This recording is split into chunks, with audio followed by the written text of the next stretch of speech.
여러분 안녕하십니까? 보험의 결사 김성군입니다. 자, 올해 벌써 11월 달이고요. 올해도 벌써 이제 2달밖에 안 남았네요. 올해 시작한 지가 얼마 되지 않은 것 같은데 겨울, 아주 추운 겨울을 지나 봄을 또 지났고요. 또 뜨거운 여름을 지나 가을이 온데간데 없이 사라지고 바로 겨울이 온 것 같습니다. 엊그저께 같은 경우는 상당히 많이 추웠죠. 자, 이렇게 춥게 되면 우리들한테 좀 그 질병으로 또 굉장히 우리가 좀 준비해야 될 부분들이 좀 있는데요. 바로 그 혈관 질환입니다.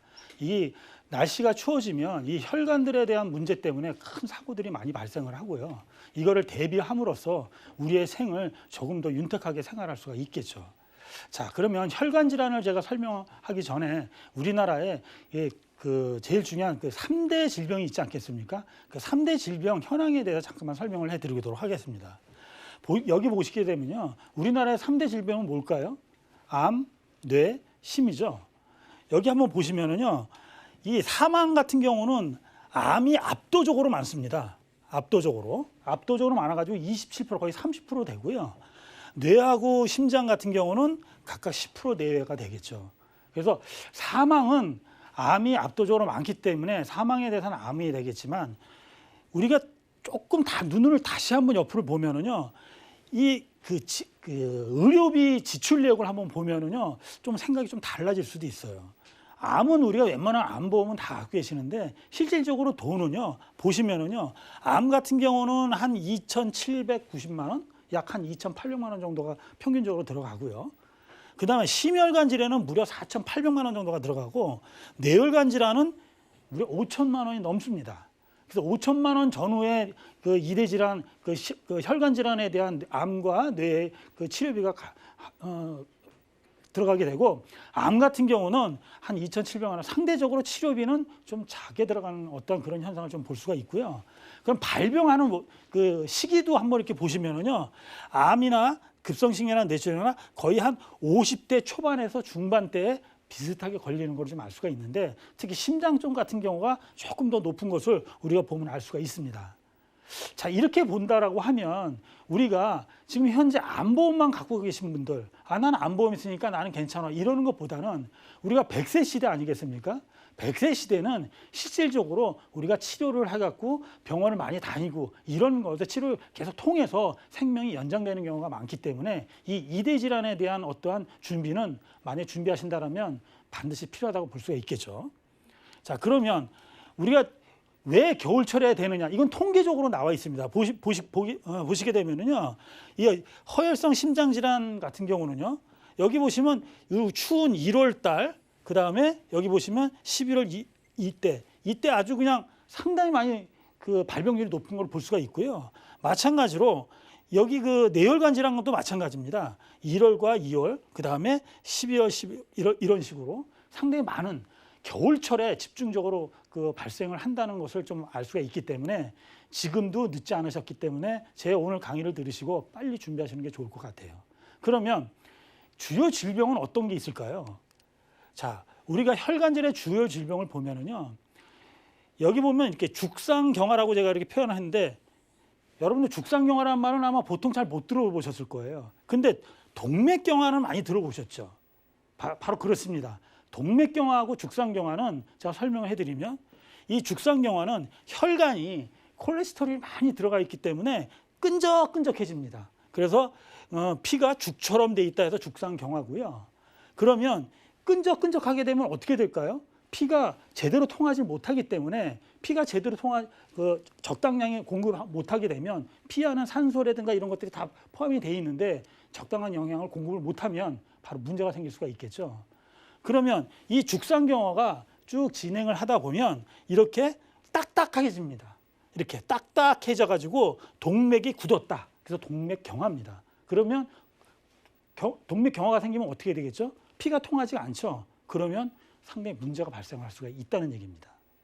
그러면 이 죽상경화와 동맥경화인데 그러면 여기에 우리가 뇌혈관 질환하고 심혈관 질환의 대표적인 그 병들은 어떤 것이 있느냐 한번 보게 되면은요. 우리가 제일 여러분들이 그 심장 쪽에 사는 게 협심증이란 말을 많이 들어보셨을 거예요. 이 협심증이 바로 죽상경화의 기본입니다. 무슨 얘기냐면 이 협은요, 좁아질 협을 뜻합니다. 이 협은 좁아지는, 피가 통하는 것이 좁아지는 거예요. 죽상경화 해가지고. 그 다음에 심은 대개 보면 이 심장으로 생각하시는데 그게 아닙니다. 심장을 연결하는 관상동맥을 의미하는 거예요. 그래서 협심증은 관상동맥이 좁아져서 발생을 하는 겁니다. 그러면 이 협심증 같은 경우는 평상시에는 잘 모릅니다. 지금 뭐 집에 계시거나 뭐 평상시에는 잘 모르는데 이렇게 여기 표시다시피 운동을 하시거나 등산을 하시거나 이럴 경우 어느 정도의 좀 조그만 심한 운동을 하면 피가 좁아졌기 때문에 갈 때 피가 원활하게 흐르지 않죠? 그러면 심한 운동을 하면 심장박동이 막 뛰어요. 적당한 피가 공급을 해줘야 되는데 공급을 못하죠? 그러면 심장에 무리가 생겨서 바로 이런 협심증이 발생을 한다는 얘기죠. 그러면 이 협심증이 계속해서 지속이 되다 보면 어떤 현상이 벌어질까요? 협심증이 지속이 되다 보면 결국은 바로 두 번째 이 심근경색이 발생할 수밖에 없다는 얘기예요. 처음부터 심근경색이 올 수는 없습니다. 협심증을 통해서 심근경색이 오는 거예요. 꼭 협심증이 아니더라도 기본적인 혈관이 좁아지는 것을 시작을 해서 나중에는 결국은 동맥이 막혀서 문제가 생기는 거죠.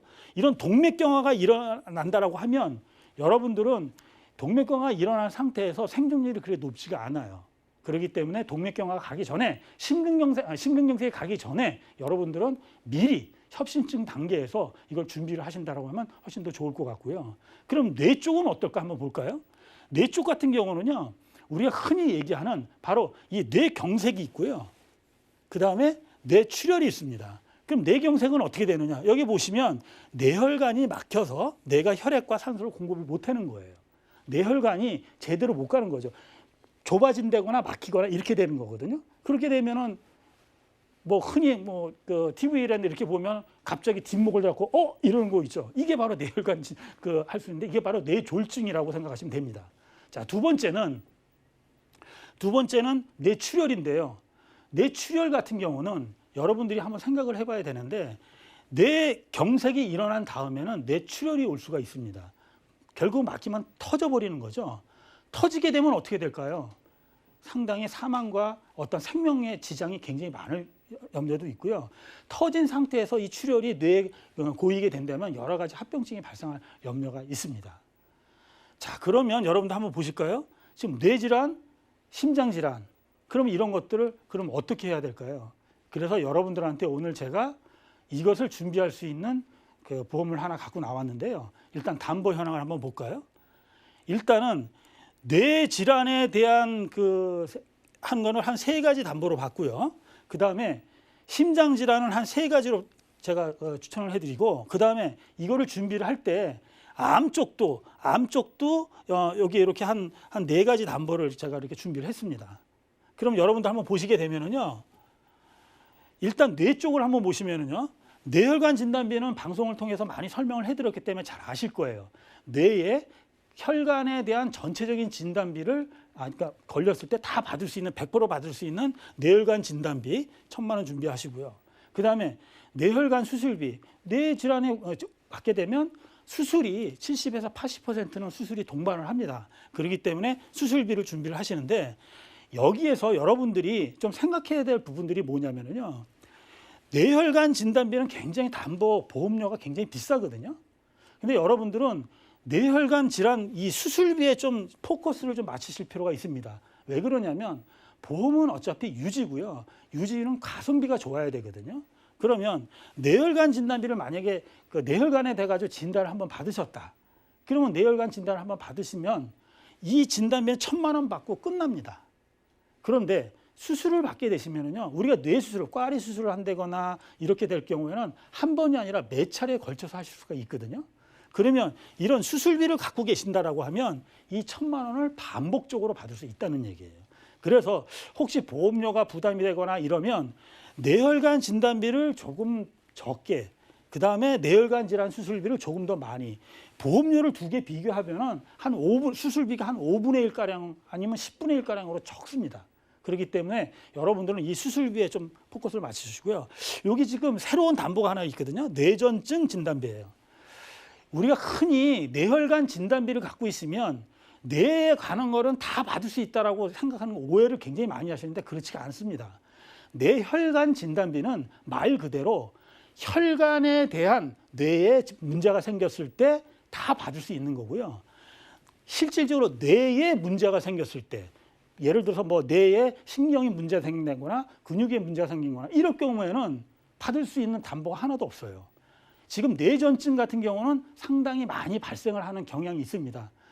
뇌전증 같은 경우는 예전 용어로 표현하면 간질이라고 하거든요. 그런 것들은 바로 이 뇌전증 진단비를 갖고 있어야지만 받을 수가 있어서 제가 오늘 1,000만 원이라는 그 담보를 갖고 나왔고요. 마찬가지로 지금 이 심장 쪽도 마찬가지입니다. 진단비하고 그다음에 그 허혈성 심장 수술비를 이렇게 복합적으로 하는데 스텐스 삽입 수술을 만약에 하신다라고 하면 진단비에서 1,000만 원 먼저 받으시고요. 허혈성 수술비에서 하실 때마다 매번 1,000만 원씩 받을 수가 있고요. 마찬가지로 심장에 그 허혈성 그 혈관 진단비에서는 전혀 받을 수 없는 심장 근육에 문제 생기거나 심장 자체에 문제가 생기는 그 진단비는 현재는 없는데 여기에 심근병증 진단비를 제가 추가로 넣었습니다. 그래서 1,000만 원을 받을 수 있다는 얘기죠. 만약에 이렇게 구성을 하신다라고 하면 심장과 뇌에 혈관뿐만이 아니라 다른 모든 계통에 있어서 100% 보장을 받을 수 있다는 큰 장점이 있습니다. 그다음에 이제 암 같은 경우는요. 일단 기본적으로 암이 있으시다는 그 전제하에요. 제가 여기에 표현한 것은 바로 요새 핫한 표적 항암 치료제를 좀 첨부를 했습니다. 표적 항암 첨부를 했는데요. 표적 항암 치료제 5천만 원에 여기에 지금 특이한 3대 질병 가사 도우미 담보를 좀 놓는데요. 이것은 뭐냐면 3대 질병에 걸렸을 때 우리가 그 가사 집안에서 일을 할 수가 없잖아요. 그러면 보험회사에서 이 도우미를 불러줍니다. 하루에 4시간씩 100시간을 활용할 수가 있고요. 만약에 난 도우미가 필요 없다 그러면 여기에 필요한 그 어떤 보험금을 지급을 하는 어떤 그런 굉장히 좋은 담보입니다. 자, 이렇게 만약 이렇게 전체를 만약에 했을 때 보험료는 어떻게 되는지 한번 볼까요? 보험료 같은 경우는요. 40세가 남녀 활자라서 한 3만 원 조금 내려가고요. 50세가 한 4, 5만 원대. 60세가 10만 원서부터 7만 원. 60세가 굉장히 좀 많죠.